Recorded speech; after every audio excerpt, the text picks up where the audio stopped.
in the divine presence of Bhagwan Swami, in the equally divine presence of the great avatars who have graced our earth, and the great saints, sages, and prophets and spiritual leaders who continue to guide us. Personally, with these spiritual mantras for peace, I feel really privileged to welcome all of you into this beautiful mandir, which I see as a home for all of us. Spiritual leaders are misguided when they think that the spiritual place belongs to them. A real spiritual place is a world in itself. So welcome to BAPS Hindu Mandir, which is a spiritual oasis for global harmony. I take this opportunity to thank Manoj and the IGF team for organizing this event, and Ashok Kotecha and the BAPS volunteer team for helping us create this beautiful evening. For without the support of two people I consider very close to me, Faisal and all your 9 cats, and all the people who you wonderfully look after, and Bal Kishanji, despite his father is ill, he especially come for this one evening from India. I know what it means to me. We share more than just a birth date. We share the DNA of hope, harmony, and love. And that's why I feel that this evening is special, because many of you, like Parasji, who have been a part of this journey. And I also want to tell you that what better place than the courtyard of the temple to talk about a topic, limitless horizons. Because the mandir itself stretches our imagination. Most of us are happy because we wonder, could there be such a beautiful temple in this region? And I want to emphasize that fact. While it stretches our imagination, it also erases the boundaries of limitations. Almost 1,000 people told me, I want to speak my heart, almost 1,000 people told me that, Swami, there cannot be a temple this large, this big, this traditional in this region. And all of them were my best friends. Even big spiritual leaders in India had told me that, Brahmavihari ji, please, could there be a temple like this? I had 1,000 no's, and I only had one small yes from my spiritual leader in 1997 when he said, may there be a temple in Abu Dhabi and it will bring countries, cultures, and religions closer together. I decided to listen to this lonely yes. I ask all of you as leaders, because you are leaders in your own field and you are successful in your own ways. Many a times, give your heart a space and listen to the calling of your heart, and the no's and the negatives will become yes. But it could not have happened without the generosity of His Highness, Sheikh Mohammed bin Zayed Al Nahyan. What a legendary leader, what a heart, and what a great man. And I'm not telling you by just watching and seeing and reading about him. I have met him on a couple of occasions. I have met his heart. And if ever there was a heart wherein the whole world could live, it is the heart of the ruler of Abu Dhabi. And he did not just leave it to that.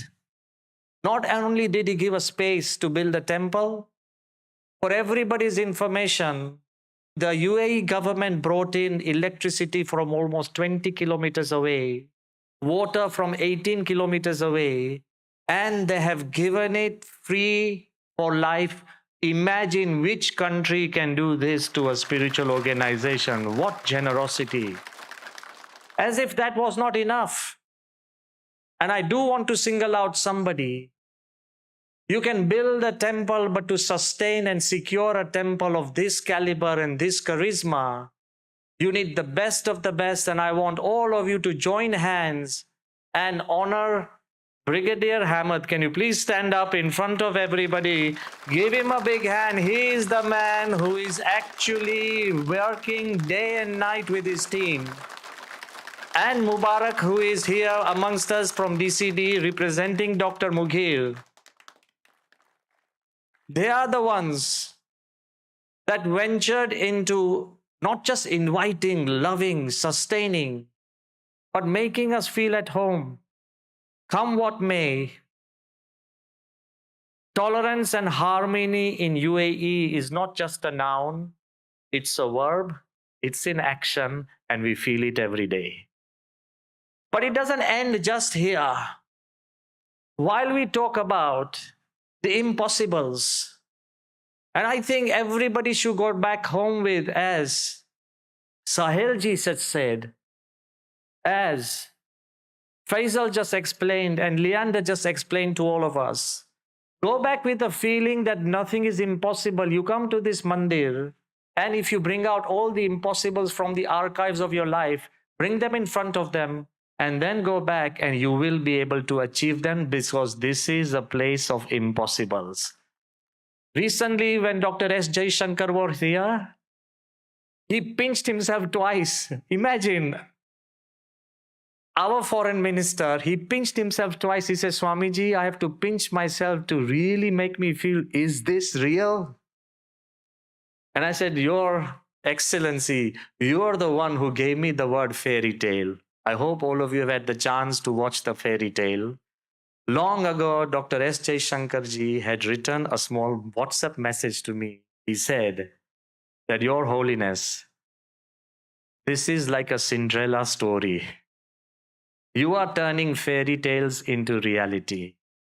In times to come, there will be legends about Swamidan sadhus having conversations with Islamic kings, just as there are legends about Buddhist monks having dialogues with Chinese emperors. This temple is more real than real. D.S. Mishra, the man who was responsible for creating the Central Vista, the man who created the new Parliament building for India, when he came here and he told me, Brahmavihari ji, देखो हमारे जिंदगी में in India spiritual history there could not have been more important point of history than the creation of Ayodhya temple. A single point which is very important. मगर उन्होंने मुझे बताया कि देखो स्वामी जी 500 साल पुराना मंदिर था और 500 साल तक भारत के मन में भी मंदिर रहा है, मगर आबू धाबी में मंदिर किसी की कल्पना में नहीं था, वो बन गया, वो भगवान की देन है. What was not imagined by us has happened because of creation. And that brings me to the next part of what we were talking about. Limitless horizons. But the next part is transforming technology and trade through trust.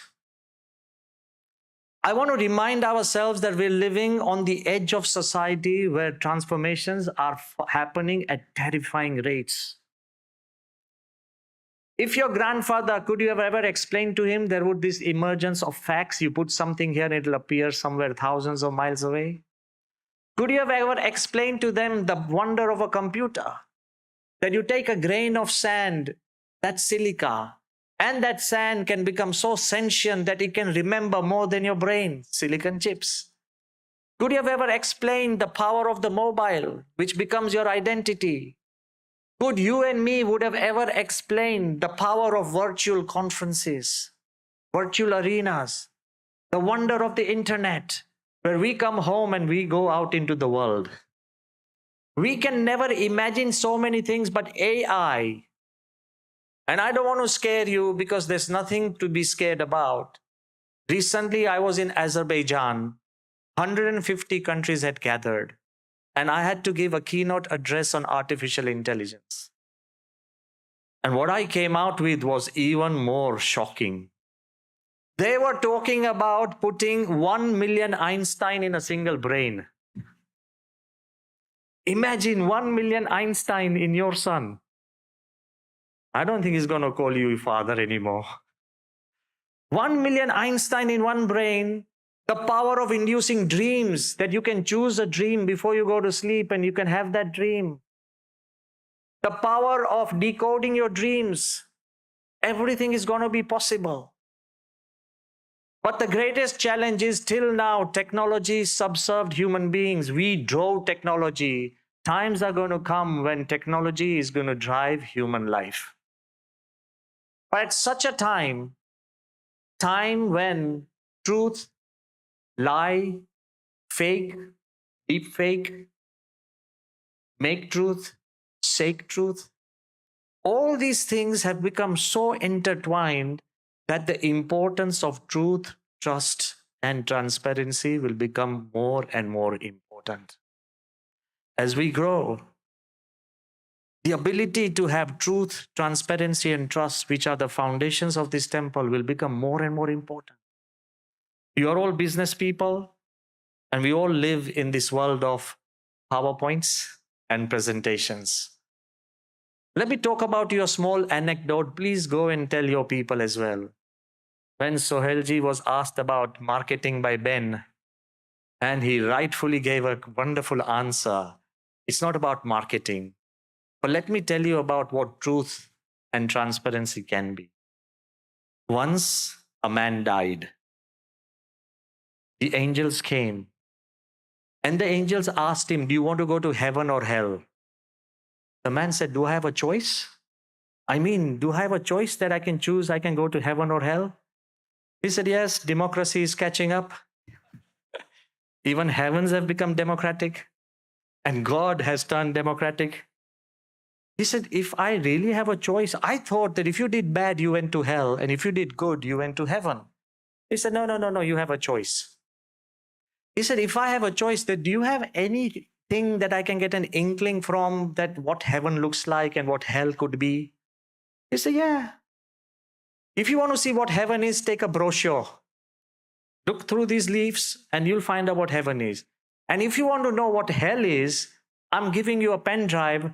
Look at the videos. He said, wow, I get videos for hell and brochures for heaven. And he flips through those pages and he sees that heaven is very quiet, meditative, people are alone, nobody speaks, everything is just morose and it's dull. And when he puts in the video for hell, people are laughing, having, great fun, joking, big dinners like this. So people are, spending nights and they're so happy and there's so much fun. So this man calls in the angel and says, look, I've decided. He said, where do you want to go? He said, I want to go to hell. He said, are you sure? He said, yeah, I want to go to hell. He said, one last time, if you want to go to heaven, take the staircase up. And if you want to go to hell, take the elevator down. The guy said, wow, hell is advanced. For heaven, I need to take a staircase. For hell, I can go in an elevator, a lift. He gets into the elevator. He presses the button of hell. Suddenly, to his shock and horror, the floor of the elevator opens up. He falls into a deep, dark ditch. It's full of filth, dirt, smell, stench. He's gasping for air. He's struggling to keep his head above. And then he looks up at the angel and says, hey, what is this? He said, this is hell. He said, that's not what you showed me in the videos. He said, that was our marketing department. So I want to tell all of you, a time will come when marketing will not save you, because the world will become so transparent and so truthful that your marketing won't save you.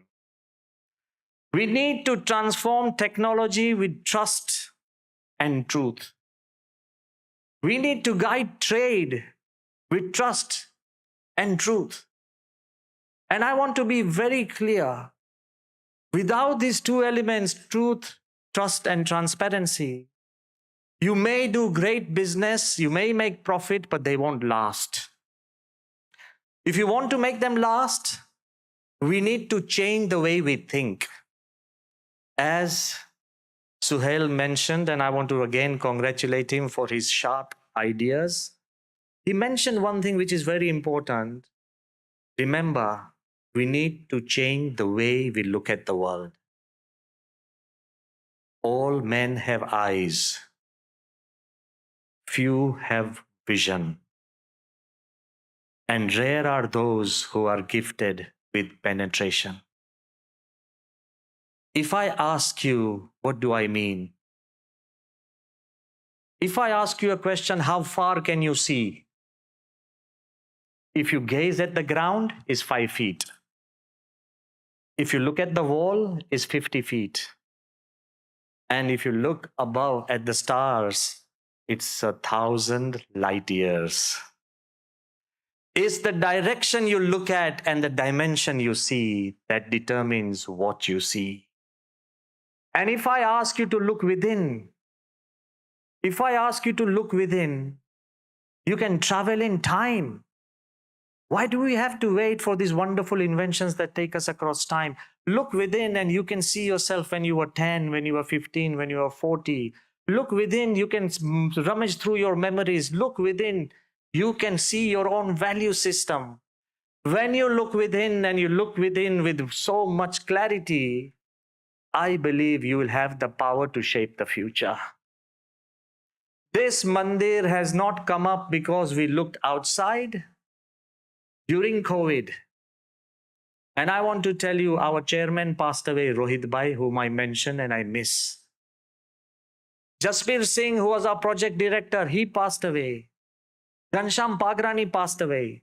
Most of our donors, they collapsed. They could not even contribute to the mandir. I looked genuinely within my heart, and there was that whisper that there will be a temple in Abu Dhabi, and it's because of that faith that the mandir stands. It's not because we just look without. Look at your own life. It's your own value system and your systems and your thoughts and your dreams and everything that keep you alive. So I want you to add this to the great businesses that you perform. When you do that, you'll change the way you think.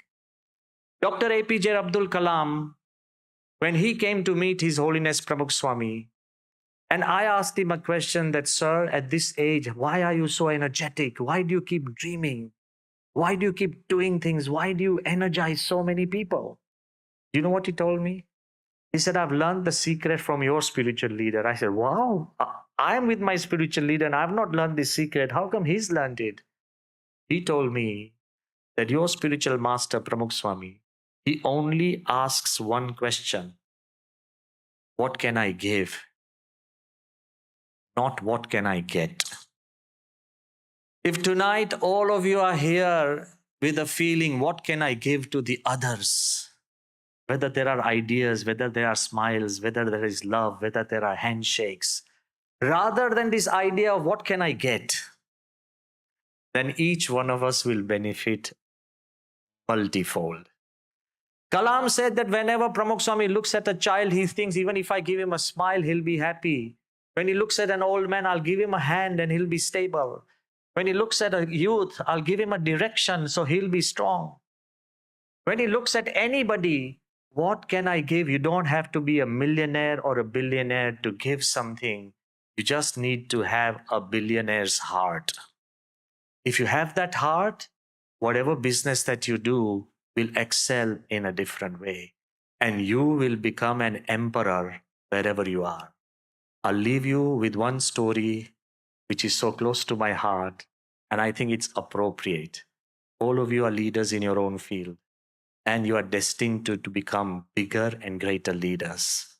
When I was a kid, 12 years old, studying in England, I did a project on the Roman Empire.